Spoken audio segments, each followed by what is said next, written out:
तो स्वागत है आपका एक नई स्टोरी में। आज मैं एक ऐसी जगह के बारे में बात करने वाला हूँ जहाँ के लोगों का मानना है कि सुसाइड करना किसी प्रॉब्लम का हल नहीं है।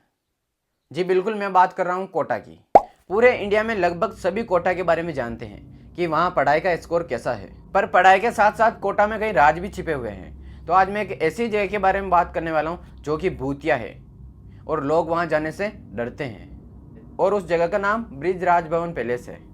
और ये पैलेस कोई आजकल के ज़माने का नहीं है, इसे बने हुए लगभग 200 से 250 साल हो चुके हैं। पर वर्तमान में इस पैलेस को होटल के रूप में कन्वर्ट कर दिया। और ये पैलेस जो कि अब होटल हो चुका है, यह दिखने में जितना आलीशान है उतना ही ज़्यादा डरावना है अंदर से।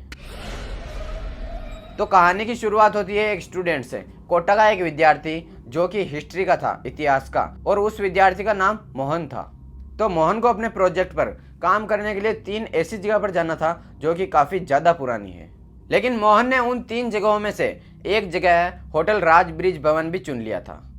तो मोहन और उसके एक दोस्त जो कि एक लड़की थी, वो वहाँ रिसर्च करने के लिए निकल चुके थे। मोहन को पहले किसी एक दोस्त ने बताया था कि कोटा का वो भवन जो कि पैलेस होटल जो भी है वो भूतिया है। पर मोहन को इन सब बातों में विश्वास नहीं था। तो उसके दोस्त ने कहा कि तुम मान या मत मान, लेकिन रात होने से पहले उस ब्रिज से, उस होटल से निकल जाना।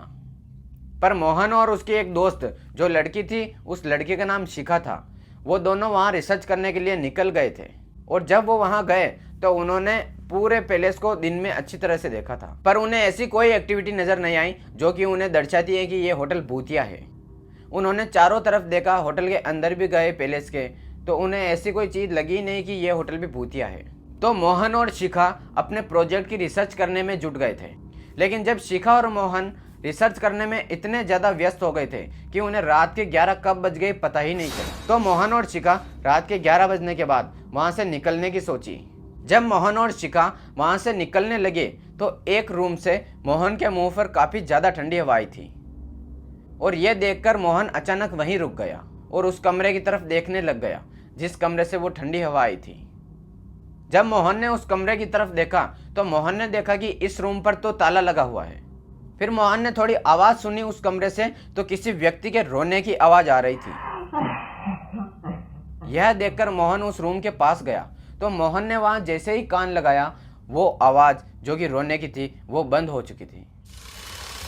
फिर मोहन ने उसी रूम के एक खिड़की से अंदर झांकने की कोशिश की, लेकिन मोहन को कुछ नज़र नहीं आया। पूरा अंधेरे से भरा हुआ रूम था वो। तो मोहन वहाँ से निकलने लगा। वह जैसे ही निकलने लगा और उसने शिखा को देखा तो शिखा वहाँ से गायब हो चुकी थी। उसने काफ़ी जगह शिखा को ढूंढा, लेकिन शिखा नहीं मिली और वह काफ़ी ज़ोर ज़ोर से शिखा को बुलाने लगा। जब वह बुलाने के लिए आगे बढ़ा तो उस रूम का गेट जो कि लॉक था वो अचानक धीरे धीरे खुलने लगा। जब मोहन ने पीछे देखा तो वो दरवाज़ा पूरा खुल चुका था जो कि पहले लॉक था और अचानक खुल गया। तो मोहन यह देखकर थोड़ा डर गया था। फिर मोहन ने थोड़ी हिम्मत की और जय बजरंगबली का नाम लेकर उस रूम में जाने लगा। और जैसे ही मोहन उस रूम में गया तो मोहन ने देखा कि एक आदमी चेयर पर बैठकर रो रहा है और उस आदमी की पीठ मोहन की तरफ थी। फिर मोहन ने उस आदमी को लगभग 2 से 3 बार बुलाया, लेकिन उस आदमी ने नहीं सुना था। तो मोहन उस आदमी के पास गया और कंधे पर हाथ रखने लगा। तो जैसे ही मोहन ने उस आदमी के कंधे पर हाथ रखा तो वो हाथ उस आदमी के शरीर के पार निकल चुका था। ये देखकर मोहन डर गया था और मोहन पीछे हट गया। जैसे ही मोहन पीछे हटा, उस आदमी की गर्दन घूम गई थी। अब मोहन की तरफ पीठ और सर था और उस आदमी की एक आंख पूरी तरह से फूटी हुई थी और एक आंख पूरी सफ़ेद थी और उस आदमी का चेहरा काफ़ी ज़्यादा सड़ चुका था। और वो आदमी मोहन को देखकर काफ़ी अजीब अजीब तरह से हंसने लगा और इंग्लिश में कुछ वाक्य बोलने लगा, तो मानो जैसे वो आदमी मोहन को हुक्म दे रहा हो। तो ये देखकर मोहन काफ़ी ज़्यादा डर गया और बिना कुछ सोचे समझे उस रूम के दरवाजे की तरफ भागने लगा। जैसे ही मोहन उस दरवाजे की तरफ भागने लगा तो वो दरवाज़ा अचानक से बंद हो गया। मोहन ने उस दरवाजे को खोलने की कोशिश की, लेकिन वह दरवाज़ा नहीं खुला। मोहन ने काफ़ी जोर लगाया उस दरवाजे को खोलने के लिए, लेकिन वह दरवाज़ा नहीं खुला। जब मोहन ने वापस उस आदमी की तरफ देखा तो वो आदमी मोहन के ऊपर गन ताने खड़ा था और अजीब अजीब तरह से हंसने लगा। फिर कमरे की लाइटें भी चालू बंद होने लगी थी।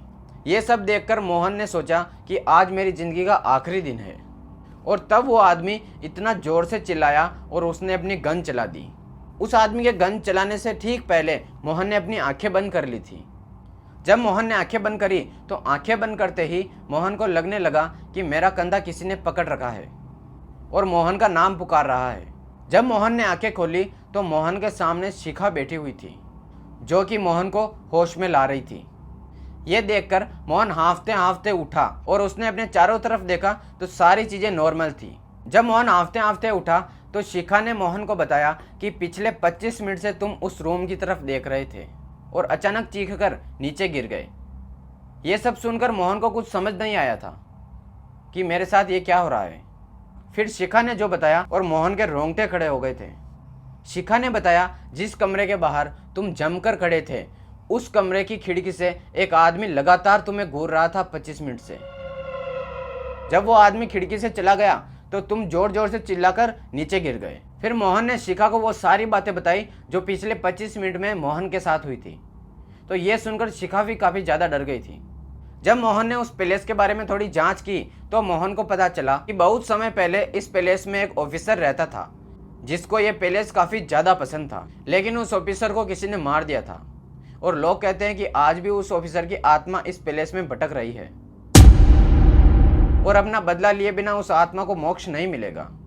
यह सब सुनकर मोहन और शिखा काफी ज्यादा डर गए और डरकर उस होटल से चले गए थे। फिर मोहन ने आज तक उस पैलेस में जाने की हिम्मत नहीं की और उसे वो रात आज भी याद है और अब वह भूतों में विश्वास करने लग गया है।